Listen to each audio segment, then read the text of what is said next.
Il est 23h, bonsoir à tous et merci de votre attention. Voici les titres à la une de l'actualité ce samedi. Les funérailles traditionnelles de l'ex-chef du gouvernement Amadou Gon Coulibaly courent jusqu'au 11 avril 2021. Le Premier ministre Patrick Achi s'est rendu à Korogo hier vendredi pour prendre part à ces funérailles traditionnelles. Il était porteur d'un message de compassion du chef de l'État Alassane Ouattara à la famille de l'ex-premier ministre. Le ministre de la Défense au chevet des blessés de Kafolo, Téné Birahima Ouattara, s'est rendu au 4e bataillon d'infanterie de Korogo pour s'enquérir de l'état de santé des soldats blessés de l'attaque de Kafolo. Sur les 5 blessés admis à l'infirmerie, 4 y sont encore, mais leur vie n'est plus en danger. La semaine pascale est connue pour ses excès, des mouvements importants de personnes qui ont pour conséquence l'indiscipline sur la route. Après la phase de sensibilisation, le ministère des Transports passe à la répression. La police spéciale de la sécurité routière arpente les voies d'entrée à Abidjan, les grands carrefours et même les voies secondaires pour réprimer les cas d'indiscipline et de délinquance routière. Voilà pour l'essentiel. Oui, bonsoir à tous. Décédé le 8 juillet 2020, les funérailles traditionnelles de l'ex-chef du gouvernement Amadou Gon Coulibaly courent jusqu'au 11 avril 2021. Le Premier ministre Patrick Achi s'est rendu à Korogo hier vendredi pour prendre part à ces funérailles traditionnelles, accompagné de plusieurs membres du gouvernement et d'une délégation du RHDP. Il est allé traduire à la famille de l'ex-premier ministre Amadou Gon Coulibaly la compassion du chef de l'État Alassane Ouattara et du gouvernement. C'est ce que nous rapporte Ami Sissoko. Le Premier ministre Patrick Achi à Korogo pour prendre part aux funérailles traditionnelles de l'ex-premier ministre Amadou Gon Coulibaly. Arrivé dans la matinée ce vendredi à Korogo, il est accueilli à l'aéroport par les autorités administratives, politiques et des membres de la famille Gon Coulibaly. Accompagne le Premier ministre plusieurs membres du gouvernement et une délégation du RHDP conduite par son directeur exécutif Adama Big Togo. Le RHDP dont il était le président du directoire, dont il était un des moteurs. Naturellement, nous sommes venus avec une forte délégation pour une fois de plus lui témoigner toute notre reconnaissance. Ça a été encore l'occasion pour nous de témoigner aussi à Maman Gon tout notre soutien indéfectible. Ça a été des moments encore de grande émotion, mais nous devons rester forts. Le Premier ministre Patrick Achi s'est d'abord rendu à la résidence familiale du défunt pour présenter à la génitrice d'Amadou Gon Coulibaly la compassion et le réconfort du chef de l'État Alassane Ouattara et du gouvernement. Ensuite, c'est au tour de la veuve Assetou Gon Coulibaly de recevoir le soutien de la délégation gouvernementale. Au caveau familial de Gon, au quartier Soba, le Premier ministre Patrick Achi s'est recueilli sur la tombe de celui qui fut son patron et collaborateur durant plusieurs années. J'étais extrêmement proche de lui et de fait, quelque part également, membre de la famille. Donc il est tout à fait normal qu'au cours de ces funérailles traditionnelles, je fasse également ma part. Pour le frère qu'il a été, de guider également mes pas dans cette fonction exaltante, pleine de responsabilités, pleine de défis que son Excellence, Monsieur le Président de la République, a bien voulu me confier. Les funérailles traditionnelles d'Amadou Gon Coulibaly sont destinées à faire reposer en paix l'âme du défunt et surtout lui permettre de rejoindre facilement ses ancêtres. Les étapes destinées aux seuls initiés du Poro et auxquelles peuvent prendre part les hommes soutiennent hors caméra. Les funérailles de l'ex-chef du gouvernement Amadou Gon Coulibaly prendront fin le 11 avril 2021. Et on reste à Korogo, deuxième titre de ce journal. Le ministre Birahima Ouattara s'est rendu au 4e bataillon d'infanterie de Korogo pour s'enquérir de l'état de santé des soldats blessés de l'attaque de Kafolo. Sur les 5 blessés admis à l'infirmerie, 4 y sont encore, mais leur vie n'est plus en danger. Le ministre de la Défense par intérim a apporté le réconfort, le soutien du président de la République, le chef suprême des armées, et salue la bravoure de ses soldats. Le reportage de Soro Corona. Le ministre Téné Birahima Ouattara au chevet des soldats blessés de l'attaque du poste de l'armée à Kafolo. Téné Birahima Ouattara s'est rendu à Korogo pour s'enquérir de l'état de santé des soldats blessés au front. Le ministre est venu également apporter le réconfort moral et le soutien du président de la République, Alassane Ouattara, chef suprême des armées, aux soldats. À l'infirmier du 4e bataillon d'infanterie de Korogo, les blessés sont hors de danger au dit du médecin. Téné Birahima Ouattara a rassuré les soldats du soutien total de l'État. Je repars confiant pour dire au président de la République qu'il a des jeunes qui sont prêts au combat. Il a des jeunes qui ont le moral. Je viens de voir ces 4 jeunes encore hospitalisés qui seront libérés sous 48 heures. Et je peux te dire que je repars à Abidjan confiant. Le ministre a également salué le travail abattu par la haute hiérarchie militaire et la gendarmerie nationale. Je remercie la hiérarchie militaire, aussi bien les responsables du 4e bataillon et bien entendu l'état-major général des forces armées de Côte d'Ivoire pour donc le soutien, la proximité qu'ils ont avec leurs éléments pour donc donner espoir, donner donc la contenance à leurs soldats. Le poste de Kafoulou, dans le nord de la Côte d'Ivoire, a été à nouveau attaqué dans la nuit du dimanche 28 au lundi 29 mars 2021. Bilan, 2 décès dans les rangs des forces de défense et de sécurité et plusieurs blessés. L'actualité ce samedi, mesdames et messieurs, c'est aussi ces gares routières qui ne désemplissent pas ce week-end pascal. On se bouscule, on se bat pour avoir son ticket afin de pouvoir prendre la route. De grands mouvements de véhicules observés sur nos routes à la veille de la célébration de la fête de Pâques, d'Adjamé en passant par Ondianois jusqu'au village de Mbrimbo dans le département de Tia-Salé. Des mouvements importants de personnes qui quittent la capitale pour aller célébrer la fête de Pâques dans leur localité d'origine comme un mot d'ordre. Tous veulent être de la fête qui se tiendra ce soir au village. Patricia Omouetia pour le reportage. À Djamé, 10h ce vendredi. Pour ces personnes qui ressentent le besoin de voyager en cette période pascale, l'attente est longue et difficile, mais on ne désespère pas. Je suis obligée d'attendre depuis 5 heures parce qu'il n'y a pas qu'à. Je vais en Pâques à Dimokro. Comme ça fait longtemps, l'année passée on n'a pas pu partir. Donc on fait un effort pour aller voir la famille. Donc vraiment, il n'y a pas de départ. Il y a des départs, mais en tout cas il y a l'embouteillage.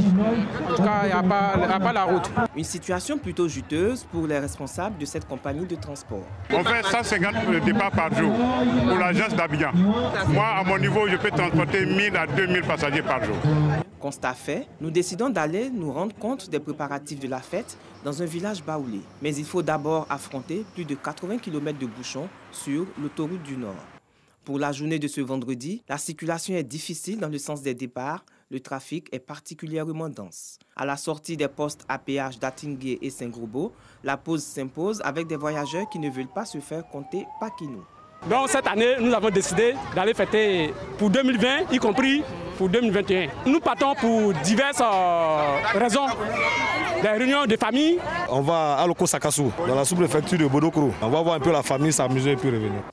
Ici, dans le village de Mbrimbo, situé à quelques kilomètres de l'autoroute du Nord, certains font le chemin de croix, pendant que d'autres se réunissent et discutent autour du vin de palme, appelé communément Bondji. On prépare notre fête de Pâques en buvant le Bangui blanc. Parce que le Bangui blanc, vraiment, c'est la meilleure boisson des Baoulés. Nous, chez nous ici, on a 2 danses traditionnelles. Il y a la danse Zamblé et puis la danse Agios. Tout le monde vient au village pour fêter. On règle les problèmes de famille et les problèmes du village. Les festivités de la Pâque, fête chrétienne commémorant la résurrection de Jésus-Christ, également moment de retrouvailles et de réjouissance dénommé Paquinou, engendre une forte affluence des populations dans leur localité d'origine. Circulation difficile, embouteillage à n'en point finir sur l'autoroute. La semaine pascale est connue pour ses excès, des mouvements importants de personnes qui ont pour conséquence l'indiscipline sur les routes.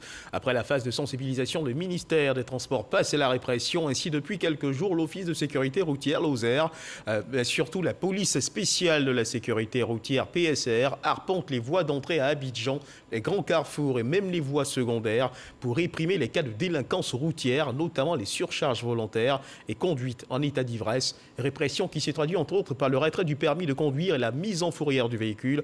Une de nos équipes de reportage, conduite par Franck Quadio, a suivi un détachement de ce corps des forces de sécurité détaché auprès du ministère des Transports.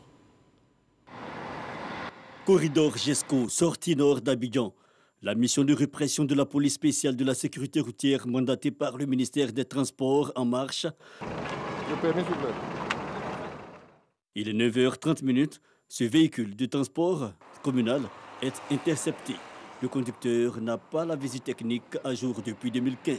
C'est un cas de fourrière physique, parce que le véhicule n'a pas de visite technique et l'état du véhicule aussi ne correspond pas. Les raisons d'une telle négligence? Je n'ai pas les moyens de faire les pièces, franchement. Alors, il y a une ligne banalisée ici, on prend les gens pour aller dans les quartiers reculés des Jesco ici. Là.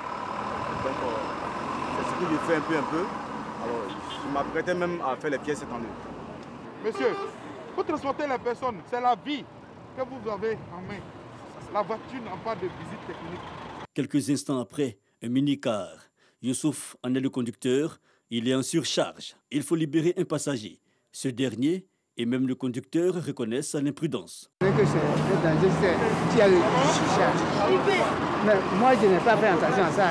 Parce que bon, la place où j'occupais, je ne sais pas si c'est la place de l'apprenti. Occasion pour la police de procéder à un alcotest, mais pour pouvoir poursuivre sa route, Youssouf doit libérer le siège cause de surcharge. Comme j'ai compris que non, c'est une affaire comme ça, désormais je prends les normes de plage normales, voilà, pour ne pas gâter mon travail. De la poudre aux yeux cependant, le même passager remonte quelques 100 mètres plus loin. Imprudence des conducteurs avec souvent la complicité des passagers. L'essentiel pour certains, arriver à bon port. Pour moi, c'est d'arriver. Si j'arrive, c'est l'essentiel. Alcotest, retrait de permis, mise en fourrière, véhicule aux vitres teintées immobilisées, les hommes du commissaire Touré sont dans la dynamique à tolérance à zéro. Il y a les cas de fourrière et il y a ce qui nécessite peut-être des conseils. On peut laisser, il y a des surnoms que nous faisons, mais là on le remarque parce que c'est grave. Les corridors comme cible, mais aussi les voies à grande circulation, direction Koumassi au Grand Carrefour. Un récidiviste, ce conducteur de minicar, la veille a vu son permis retiré. Il est à nouveau repéré au volant d'un autre minicar. Il y a des chauffeurs qui roulent sans permis, vraiment c'est grave. Il faut que vraiment le ministère des Transports des mesures parce qu'on est en danger. Une ambiance quotidienne pour ces éléments de la police spéciale de la sécurité routière accompagnés d'agents de l'Office de sécurité routière OSER, et cela durant la période pascale. Depuis plus d'une semaine, nous avons reçu instruction du ministre des Transports d'accentuer notre présence sur le terrain. Depuis matin, c'est la répression, c'est ceux qui vont fauter, ceux qui ne vont pas respecter ces mesures en vigueur que nous réprimons. La sensibilisation et maintenant la répression contre l'indiscipline routière. Ils sont nombreux à souhaiter la pérennité de l'action pour un maintien de la discipline sur nos routes. Et on reste dans le domaine du transport où le directeur général du Haut Conseil du patronat des entreprises de transport routier de Côte d'Ivoire a échangé avec les acteurs du secteur du transport de l'Indéni-Duablin et du Gontougo. Il s'est agi au cours de cette rencontre de les informer sur les dispositions arrêtées par l'UEMOA dans l'espace communautaire en ce qui concerne les pénalités sur la surcharge des véhicules poids lourds. À travers ces nouvelles dispositions, les initiateurs veulent préserver l'état des routes, mais aussi faire en sorte que les camions poids lourds ne soient pas régulièrement en panne. Cette rencontre a eu lieu à Abangourou. Le reportage de Herman Yamia. La surcharge des camions de transport de marchandises ou de tout autre véhicule poids lourd, véritable ennemi de nos routes. Non seulement elle contribue fortement à la dégradation des routes, mais elle est aussi la cause des pannes fréquentes des camions et aussi des accidents. Pour limiter ces conséquences sur les routes, l'UEMOA a adopté des mesures dans l'espace communautaire. C'est donc pour donner l'information aux acteurs du secteur du transport de l'Indéni-Duablin et du Gontougo que le directeur général du Haut Conseil du patronat des entreprises de transport routier de Côte d'Ivoire a initié cette rencontre à Abangourou. Nous étions à 20% de tolérance de surcharge avec le règlement 14. À partir de maintenant, les chargements des camions en Côte d'Ivoire et dans la sous-région ouest africaine vont se faire avec une tolérance de 15%.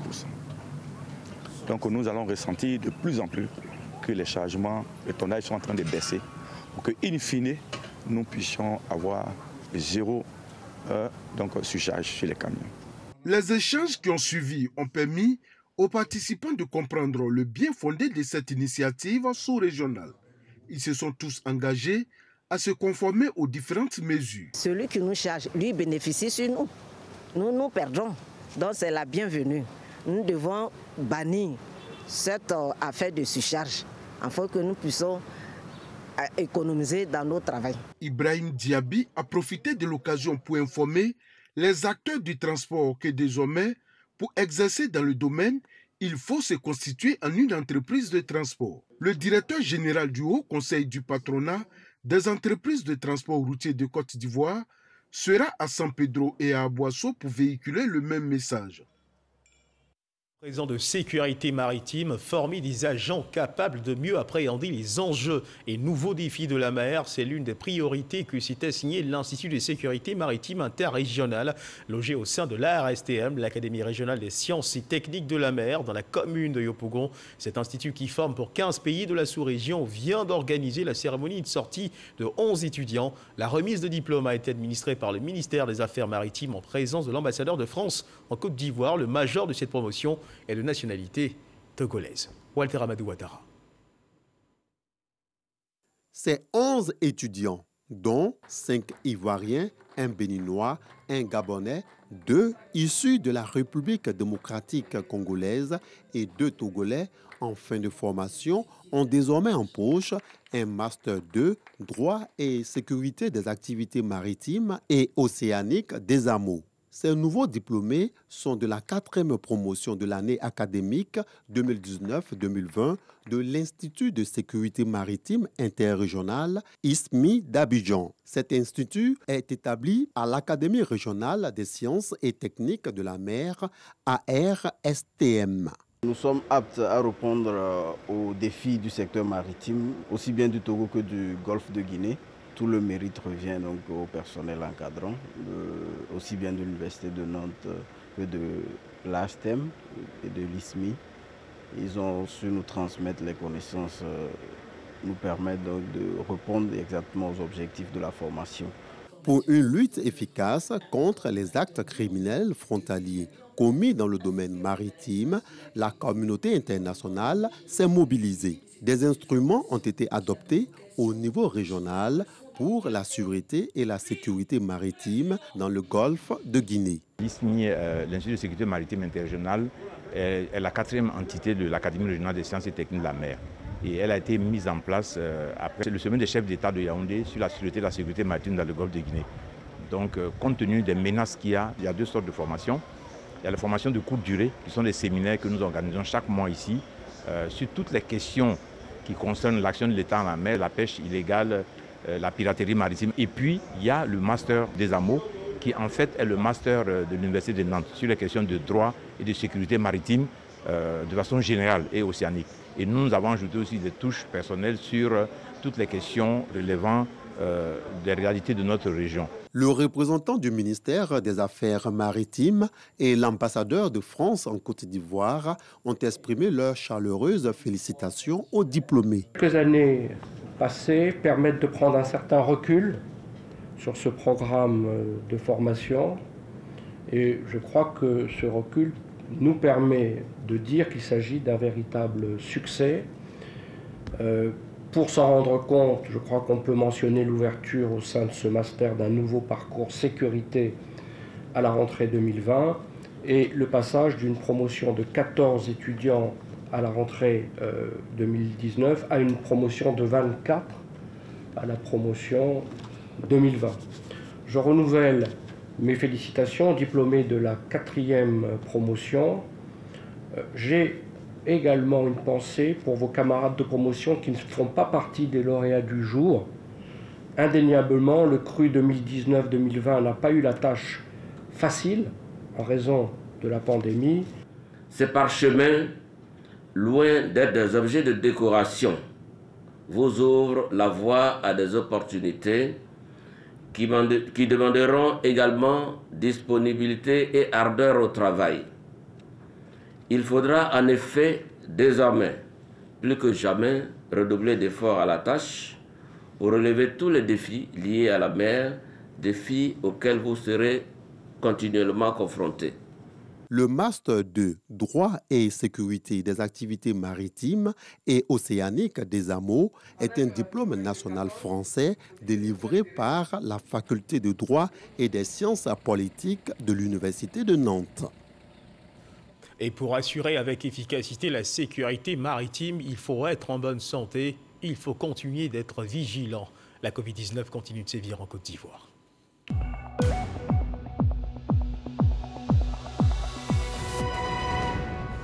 Le ministère de la Santé et de l'Hygiène publique a enregistré ce samedi 3 avril 2021 173 nouveaux cas de Covid-19 sur 4822 échantillons prélevés, soit 3,6% de cas positifs, 406 guéris et 2 décès. À la date du 3 avril 2021, la Côte d'Ivoire, notre pays, compte donc 44 618 cas à confirmer, donc 41 687 personnes guéries, 252 décès et 2679 cas actifs. Le nombre total d'échantillons est de 533 125. Le 2 avril, 2721 personnes ont été vaccinées avec un total de 47 968 personnes vaccinées contre la Covid-19 du 1er mars au 2 avril, dont 219 ont reçu la deuxième dose, donc complètement vaccinées. Le ministre de la Santé et de l'Hygiène publique invite toutes les personnes de plus de 18 ans à se faire vacciner dans les centres de vaccination. La vaccination contre la Covid-19, rappelons-le, est gratuite et volontaire. Une délégation sénégalaise, elle, découvre les potentialités ivoiriennes. En visite à Abidjan, l'agence sénégalaise de promotion touristique a eu plusieurs séances de travail avec Côte d'Ivoire Tourisme. Conduite par son directeur général, la délégation a visité quelques atouts touristiques ivoiriens. Les deux agences de promotion entendent amplifier leurs actions pour le développement de l'industrie touristique dans les deux pays. Le récit complet de Cheikh Koné. Gare lagunaire de Treichville. 15 heures passées de 10 minutes, la délégation sénégalaise de Côte d'Ivoire Tourisme, conduite par le directeur général de l'agence sénégalaise de promotion touristique et Côte d'Ivoire Tourisme, embarque à bord d'un bateau-bus d'une compagnie privée. Environ 1 heure de navigation sur le plan d'eau lagunaire. Au terme de cette visite des établissements touristiques, le représentant de la directrice générale de Côte d'Ivoire Tourisme situe les enjeux. La pandémie du coronavirus qui fait que désormais il devient difficile de voyager vers des destinations européennes, américaines. Alors nous avons beaucoup de richesses dans notre pays, nous avons beaucoup de richesses en Afrique. Il est opportun que nous profitions de cette opportunité pour développer ce volet que nous avons négligé depuis longtemps. Pour le directeur général de l'agence sénégalaise de promotion touristique, les deux pays disposent de potentiel touristique à promouvoir. Les offres sont différentes et donc les consommateurs peuvent avoir le choix d'avoir une expérience de la lagune ici, ou plutôt de choisir la langue de Barbarie de Saint-Louis ou la marche avec les lions à Fatala. Mais tout ça, ça nous appartient. Ça appartient non seulement à notre économie, et ça appartient à notre offre touristique Sénégal et Côte d'Ivoire, et même plus large, plus tard, parce qu'il s'agit peut-être à un moment donné de vendre une zone géographique, comme les autres vendent l'Afrique du Sud, globalement. Nous, on doit pouvoir vendre l'Afrique occidentale comme une terre de paix, une terre de loisirs et une terre d'expérience touristique positive. Les acteurs privés du secteur se sont félicités de cette coopération entre les deux entités. Dans la politique de mutualisation en vue de promouvoir le patrimoine touristique dont disposent les deux pays, une délégation de Côte d'Ivoire Tourisme est attendue dans les prochains jours sur les terres de la Teranga. Parlons à présent de culture. La drumologie, connaissez-vous cet art? Eh bien, c'est l'art de l'oralité véhiculé par le tambour, une science promue par le professeur Niango Rambois du département de l'Institut d'ethnosociologie de l'Université Félix Houphouët-Boigny de Cocody, disparu en 2002, mais dont l'œuvre scientifique reste tenace aujourd'hui. L'oralité laissée à la postérité, les porteurs de cet héritage dont fait partie le professeur Alain Kwame-Nguessan ont décidé de pérenniser l'œuvre. Un ouvrage est donc édité, Drumologie, la connaissance aux soins du tambour et du balafon, une œuvre présentée au monde scientifique et littéraire en présence de notre reporter Franck Quadio. Des tambours qui pleurent, celui qui en a vulgarisé les codes et l'usage, des tambours qui chantent, leur légitimité retrouvée dans l'univers des sciences du langage.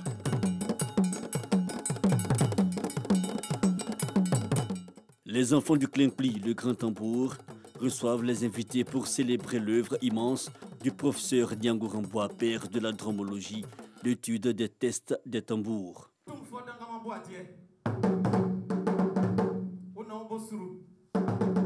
C'est la cérémonie dédicace de la création littéraire de l'un des disciples du maître, le professeur Kwame-Nguessan Alain. Il présente à cet essai Drumologie, la connaissance au son du tambour et du balafon. Il y a eu des débats. Et même certains doutaient de la scientificité de la drumologie. Et je crois que le professeur Yangoura Bois a été au-delà des obstacles qui se dressaient devant lui pour poursuivre son œuvre. Que le professeur Yangoura Bois a sorti ces 2 ouvrages. Et je crois qu'il nous appartient à nous autres de continuer ce qu'il a fait. Après le temps, il a été le Djomolo. Et les tests que j'ai utilisés dans mon travail, dans mon ouvrage, sont des tests qui ont été collectés par le professeur Yangoura Bois lui-même. Une dédicace doublée d'une journée hommage à cette figure de l'ethnologie, un auteur et un enseignant passionné. Mariatou Kone, ministre, a été formée à la mamelle du professeur Bois. Elle est venue apporter son soutien. Comme nous l'a enseigné le professeur Georges Nyangoura Bois, Kassabia Kassa. Toute parole est parole. Aujourd'hui, Kwame Nkrumah prolonge l'action de Nyangoura Bois en associant le balafon et tous les sons d'instruments traditionnels au tambour. La publication de ce livre est pour l'auteur l'aboutissement d'une vie intellectuelle et scientifique bien remplie. Des témoignages de collaborateurs, de proches et d'élèves. Pas suffisant cependant pour raconter l'homme. Il a 40 ans, le professeur Nyangoura Bois créait la dromologie et il aura laissé à la postérité une œuvre poursuivie ici à l'Institut d'ethnosociologie de l'Université Félix Houphouët-Boigny de Cocody. L'homme de culture décède le 26 mars 2002. La date choisie pour la présentation officielle du livre sur la science qu'il aura toute sa vie et son parcours intellectuel porté. Et les tambours ont certainement chanté dans la région du Zanzan, dans la ville de Bondoukou. S'est tenue la 2e édition de la Grande Nuit des artistes du Zanzan, événement organisé par la jeunesse consciente de Bondoukou. Il a pour objectif de faire la promotion des artistes de la région du Grand-Togo sur le plan national et international. C'est ce que nous révèle Herman Yamia. La superstar de la musique reggae dans le Zanzan, Gim Kamson, le célébrissime Charles, la princesse du Palango Awakouma, et l'humoriste international fierté du Gontogo Agalawal, tous en attraction à la place publique de Bondoukou. Plusieurs artistes sont venus apporter de la joie dans le cœur du nombreux public en délire à l'occasion de la 2e édition de la Grande Nuit des artistes du Zanzan. L'événement culturel organisé par la jeunesse consciente de Bondoukou a été l'occasion pour son président Ouattara Zoumana d'inviter les jeunes à croire en eux. Ce que nos pères nous demandent actuellement là, c'est de nous concentrer, nous mettre au travail et de me faire leur fierté. Il faut se dire que tout est possible. Ne pensons pas que c'est les autres qui viendront tout faire pour nous. Cette 2e édition de la Grande Nuit des artistes du Zanzan a bénéficié du soutien de certains cadres et autorités politiques de la région du Gontogo. Tous ont invité les initiateurs à pérenniser cet événement culturel qui fait la promotion des artistes du terroir. Dieu, à travers la musique, on a essayé de faire quelque chose pour envoyer une réconciliation totale. Donc chez moi, cette fête-là, ça a reçu. À côté de ce plaisir musical servi au grand public, la jeunesse consciente de Bondoukou a offert d'importants dons de matériel de travail aux artisans et agriculteurs, ainsi que des dons aux familles aux revenus très modestes. À travers la promotion des artistes du Zanzan et tous ces dons, la jeunesse consciente de Bondoukou démontre qu'elle a une vision. Faire la promotion des artistes du Zanzan à l'échelle nationale et internationale et également contribuer au mieux-être des populations du Zanzan. Et les hommages à la mémoire de l'ex-premier ministre Ahmed Bakayoko disparu se poursuivent dans les ambassades de Côte d'Ivoire à l'extérieur. Du côté de l'ambassade de Côte d'Ivoire au Burkina Faso, on a rendu hommage à la mémoire de l'ex-chef du gouvernement Ahmed Bakayoko pour le travail qu'il aura accompli à la tête du gouvernement. Ahmed Traoré, Jean-Marc Djadji. Après le rappel à Dieu de feu le Premier ministre Ahmed Bakayoko, les autorités burkinabées, le corps diplomatique et les amis de la Côte d'Ivoire lui rendent hommage. Ce, en signant dans le livre de condoléances ouvert pour l'occasion. Un acte posé en présence de l'ambassadeur de la Côte d'Ivoire près du Burkina Faso, Soro Kapiletien, et ses collaborateurs. Pour rappel, l'ancien Premier ministre Ahmed Bakayoko a effectué une partie de ses études à Ouagadougou, au Burkina Faso. Dans l'actualité internationale, Christian Toumi, archevêque émérite de Douala, est décédé ce samedi 3 avril dans un hôpital de la ville. C'est son successeur, Monseigneur Cléda, qui l'a annoncé ce samedi matin dans un communiqué. Âgé de 91 ans, le prélat a été l'une des plus grandes voix et autorités morales du Cameroun. Il s'était notamment investi ces dernières années dans la recherche de pistes de sortie de crise dans le conflit que traverse le pays. Et puis toujours dans l'actualité internationale aux États-Unis, on est au 5e jour du procès de Derek Chauvin, le policier américain qui a causé la mort de George Floyd, et le mur du silence au sein de la police semble se briser. 2 chefs de brigade ont déjà témoigné contre leur ancien collègue pour dénoncer son usage de la force contre la victime. Le lieutenant Zimmerman, le second haut gradé de la police de Minneapolis, a témoigné contre Derek Chauvin. La semaine prochaine, un autre poids lourd est attendu à la barre. Il s'agit du chef de département de la police de Minneapolis en personne. Et c'est sur cette information que se referment les pages de cette édition. Merci de nous avoir suivis. Agréable fin de soirée. Dieu garde la Côte d'Ivoire.